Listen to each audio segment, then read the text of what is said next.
प्रणाम. आपलं मन फक्त विचारच करत नाही, तर ते प्रत्येक अनुभव साठवत असतं, जतन करून ठेवत असतं. हे साठवलेले अनुभवांचे ठसे म्हणजेच आपले संस्कार आणि हे ज्या ठिकाणी साठवले जातात ते म्हणजे आपलं चित्त. हे चित्त आणि संस्कार मिळूनच आपला स्वभाव आणि आपलं जीवन घडवत असतात. हाच आजच्या आपल्या चिंतनाचा विषय आहे, आपलं चित्त आणि संस्कार. चित्त म्हणजे आपल्या मनाचं साठवणूक घर, स्टोअर हाऊस.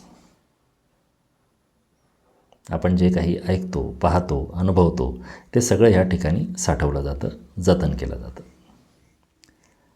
आणि जे काही आपण पाहतो, ऐकतो, अनुभवतो त्या अनुभवांचे ठसे, त्या अनुभवांचे छाप म्हणजे संस्कार.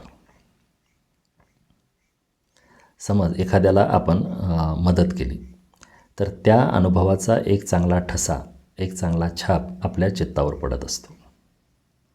आणि तेच आपण रागवलो, खोटं बोललो, मत्सर केला तर त्याचाही ठसा, त्याचाही छाप आपल्या चित्तावर उमटत असतो. म्हणजे एखाद्याने आपल्याला दुखावलं आणि त्याचा आपण मनात राग धरून ठेवला तर तोही संस्कार म्हणून आपल्या चित्तात साठवला जातो.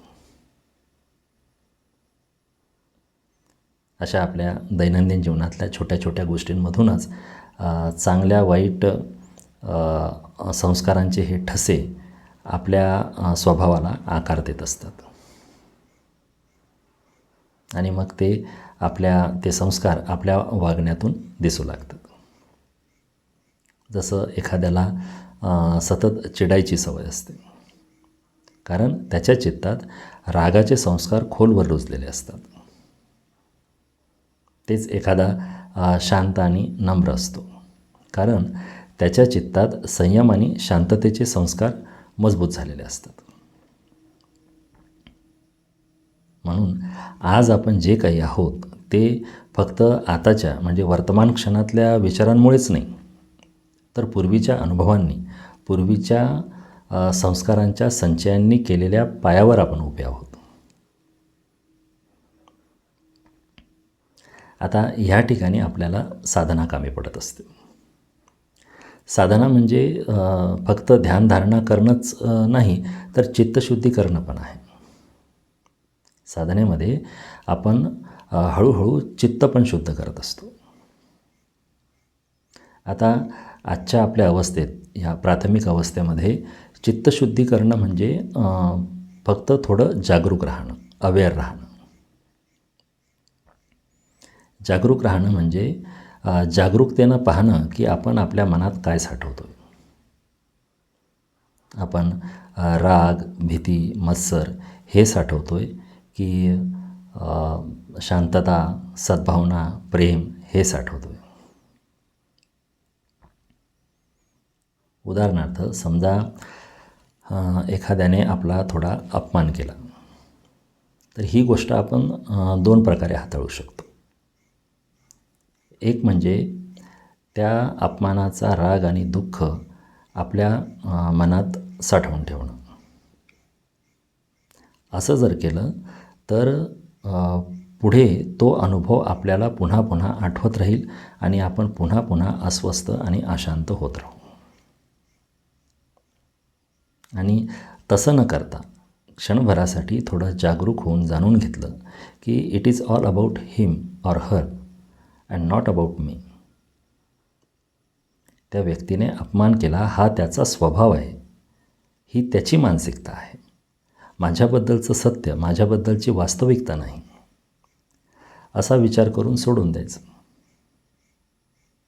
असं जर केलं तर तो रागाचा, दुःखाचा जो संस्कार आहे तो आपल्या चित्तावर खोलवर रुजत नाही.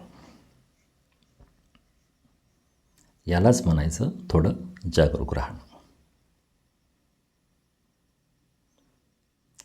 चित्त म्हणजे आपल्या आतला आरसा आहे. या आरशावर संस्कारांची धूळ जर साचलेली असेल तर आपल्याला आपलं खरं रूप दिसणार नाही.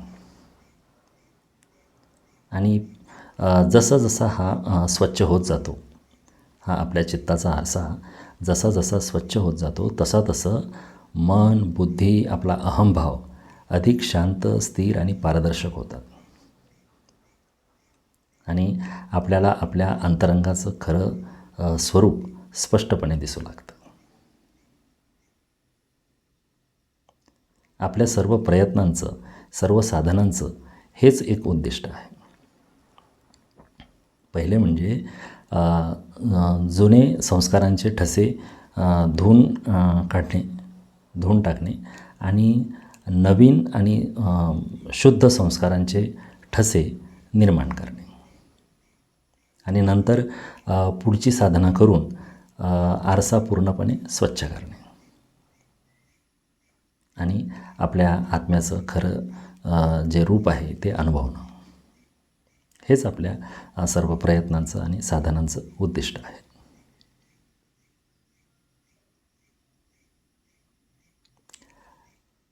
एकंदरीत शेवटी आपण आपल्या चित्तात काय साठवतो हेच आपला स्वभाव आणि आपलं जीवन कशा प्रकारचं असेल ते ठरवत असतं. अशा प्रकारे आज आपण आपलं चित्त आणि संस्कार याविषयी चिंतन केलं.